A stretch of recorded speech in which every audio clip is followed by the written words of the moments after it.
इस बुलेटिन के प्रायोजक हैं योगमणि इंस्टीट्यूट ऑफ नर्सिंग। नमस्कार, जबलपुर लाइव के इस बुलेटिन में आपका स्वागत है। मैं हूं आपके साथ आकाश और अब देखते हैं खबरें विस्तार से। पिछले लॉकडाउन के दौरान एन केन प्रक्रिया अपना पैसा वसूल लेने वाले शिक्षण संस्थान अब कोरोना के दूसरे दौर में कोरोना की रोकथाम के लिए लागू किए गए प्रोटोकॉल को तोड़ने पर आमादा है। शहर में होम साइंस कॉलेज के सामने वाली गली ऐसे ही एक कोचिंग को कोरोना प्रोटोकॉल का उल्लंघन कर चलते पाया गया। लोगों को इस बात की सूचना प्रशासन को भी दी। GKM नामक इस नर्सिंग कोचिंग संस्थान का संचालन इंदौर की एक संस्था द्वारा किए जाने की जानकारी सामने आई है। इस कोचिंग में नर्सिंग की पढ़ाई करने वाले छात्र छात्राओं को बुलाया जा रहा है। कोचिंग में सोशल डिस्टेंसिंग की सरेआम धज्जियां उड़ाई जा रही है। कलेक्टर कर्मी शर्मा ने ब्रीफिंग में अपडेट देते हुए कोरोना वायरस के संक्रमण से बचने, मास्क लगाने और फिजिकल डिस्टेंसिंग जैसे नियमों की सख्ती से पालन करने की अपील जिले के सभी नागरिकों से की है। शर्मा ने बताया कि जो व्यक्ति कोरोना के बेसिक नियमों का पालन नहीं कर रहे हैं, उनके विरुद्ध प्रशासन द्वारा लगातार कार्रवाई भी की जा रही है। जुर्माना के साथ साथ ऐसे लोगों को अब अस्थायी जेल भेजा जा रहा है। इसके लिए शहर में 6 स्थानों पर अस्थायी कारावास बनाए गए हैं। कलेक्टर ने कोरोना मरीजों के उपचार की व्यवस्थाओं की जानकारी भी दी। उन्होंने कहा कि जो व्यक्ति कोरोना पॉजिटिव आ रहे हैं, उनके उपचार के लिए शहर के शासकीय और निजी अस्पतालों में पर्याप्त संख्या में ऑक्सीजन और ICU बेड्स उपलब्ध हैं। इन अस्पतालों में इन बिस्तरों की संख्या बढ़ाने के लगातार प्रयास भी किए जा रहे हैं। हम लगातार ये आह्वान कर रहे हैं कि कोविड के बेसिक नियमों का पालन करें। जो लोग पालन नहीं कर रहे हैं उनके विरुद्ध सख्त कार्रवाई भी कर रहे हैं। ऐसी अभी विगत दिनों में 26 लोकेशन पे कार्रवाई हुई है पिछले 2-3 दिनों में और 46 FIR दर्ज की गई है पिछले 10 दिनों में। साथ साथ में हमने अस्थायी जेल भी बनाई है। जो लोग नियमों का पालन नहीं कर रहे हैं उनको अस्थायी जेल में बंद भी किया जाएगा। ऐसे 50 लोगों को अभी तक जेल में बंद किया जा चुका है। मेरा आग्रह है कि इस प्रकार की स्थिति निर्मित ना हो, इसलिए मास्क लगाएं और फिजिकल डिस्टेंसिंग का पालन करें। वैक्सीनेशन की लगभग 200 सेंटर हम लोगों ने स्थापित किए हैं ग्रामीण और अर्बन मिलाकर, जिसमें से 80 सेंटर अर्बन में हैं और लगभग 120 सेंटर ग्रामीण क्षेत्रों में हैं। कल भी इसका वैक्सीनेशन का प्रोग्राम रहेगा। सुबह 9 बजे से स्टार्ट हो जाएगा। आप अपने निकटतम स्वास्थ्य केंद्र में जाकर 45 साल से अधिक उम्र के कोई भी व्यक्ति वैक्सीन लगाने का कार्य करवा सकता है। कोरोना संक्रमण की रोकथाम के लिए प्रशासन तो अपनी ओर से प्रयास में जुटा ही है। अब धर्माचार्यों ने भी सड़क पर उतरकर मोर्चा संभाल लिया है। इसी कड़ी में जगत गुरु राम द्वाचार्य स्वामी राघव देवाचार्य महाराज ने आज नर्मदा के पावन तट तिलवारा घाट में लोगों को कोरोना के संक्रमण से सुरक्षा के लिए मास्क पहनने की समझाइश दी। इस मौके पर उन्होंने खुद अपने हाथों से कई लोगों को मास्क पहनाया और कोरोना की महामारी के बचाव का इसे सबसे महत्वपूर्ण उपाय बताया। उन्होंने कहा कि अकेले प्रशासन के कंधे पर महामारी से निपटने का बोझ डालना उचित नहीं होगा। नगर निगम ऑफिस में आज सफाई कर्मियों ने हंगामा करते हुए नगर निगम आयुक्त के नाम एक ज्ञापन सौंपा। नगर निगम सफाई कर्मियों का कहना है कि HS सर्विस प्रोवाइडर कंपनी द्वारा उनका जनवरी माह का वेतन नहीं दिया जा रहा है, जिसको लेकर सफाई कर्मियों ने पहले भी नगर निगम आयुक्त के नाम ज्ञापन दिया था, पर ज्ञापन देने के 15 से 20 दिन हो जाने के बाद भी आज तक उनकी समस्याओं का निराकरण नहीं हुआ। इस मामले में नगर निगम के अपर आयुक्त का कहना है कि HS सर्विस प्रोवाइडर कंपनी से बातचीत करके सफाई कर्मियों की समस्या का निराकरण किया जाएगा। सफाई कर्मियों ने आरोप लगाया कि पूरे शहर में जिस प्रकार से कोरोना संक्रमण बढ़ रहा है, उसको लेकर भी नगर निगम द्वारा उन्हें व्यापक सुविधाएं जैसे face mask, sanitiser, PPE kit आदि नगर निगम द्वारा नहीं दी जा रही है।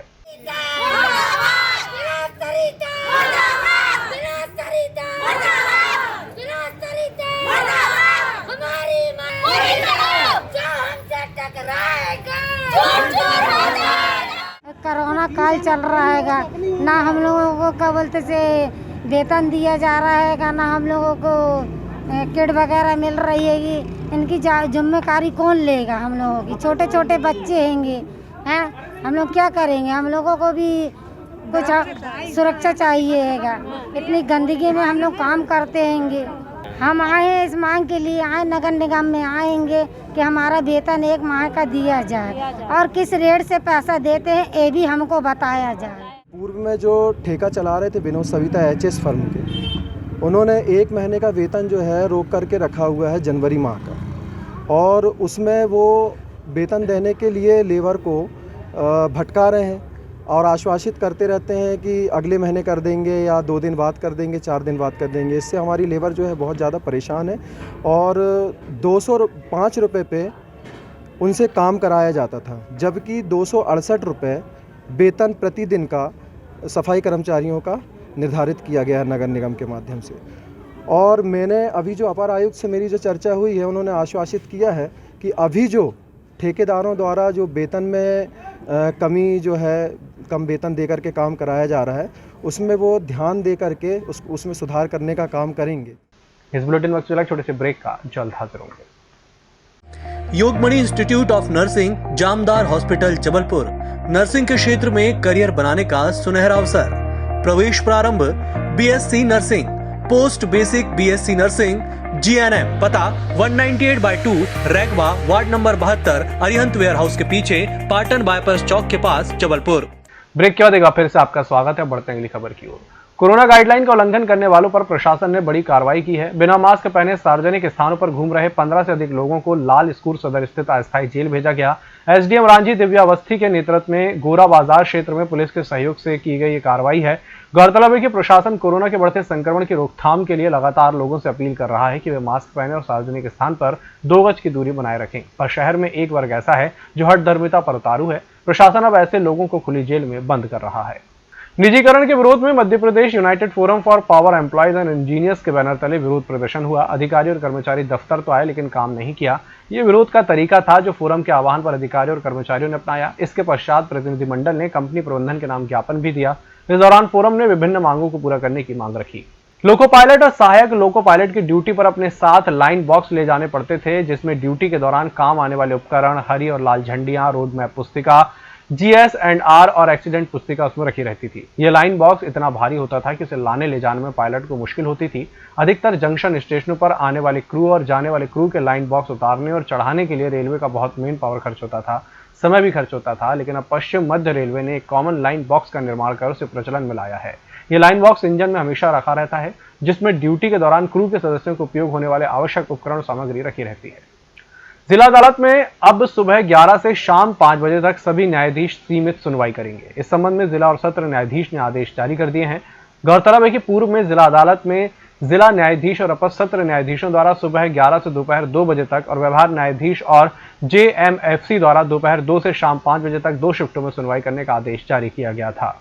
60 वर्षीय वृद्धा ने नर्मदा के सरस्वती घाट में छलांग लगा दी। आसपास के नाविकों ने उसे बचाया तो बोली कि मर जाने दो। निकाले जाने के बाद भी उसने हाथ छुड़ाकर एक बार और छलांग लगाई। हालांकि इस बार भी उसे बचा लिया गया। बेड़ाघाट पुलिस ने उसे परिजनों के सुपुर्द कर दिया है। जानकारी के अनुसार वृद्धा चौकीताल की रहने वाली है। दोपहर 12 बजे के लगभग वह सरस्वती घाट पहुंची और छलांग लगा दी। वहां मौजूद नाविकों ने उसे निकाला और पुलिस को खबर दी। जब तक पुलिस पहुंचती उसने हाथ छुड़ाया और एक बार और छलांग लगा दी। इस बार फिर नाविकों ने उसे बचाया। खबर पाकर मौके पर आरक्षक हरिओम सिंह वैश्य पहुंचे। वे नाविकों की मदद से पहले महिला को घाट के ऊपर तक लेकर आए और फिर महिला आरक्षक संगीता को मदद से उसे थाने ले गए। वहां महिला बार बार आत्महत्या की रट लगाए जा रही थी। बड़ी मुश्किल से वह थाने के वाहन में बैठी थी। बाद में थाने में वाहन से उतरने में भी उसने बहुत हंगामा किया। कोरोना वायरस को देखते हुए एमपी से छत्तीसगढ़ के बीच में संचालित बस सेवा पर अगले 8 दिनों के लिए रोक लगा दी गई है। अपर परिवहन आयुक्त ग्वालियर ने उक्त आदेश तत्काल प्रभाव से लागू करने के निर्देश दिए हैं। छत्तीसगढ़ से ना तो एमपी में बसें प्रवेश करेंगी और न ही यहां की बसें छत्तीसगढ़ में 15 अप्रैल तक जा सकेंगी।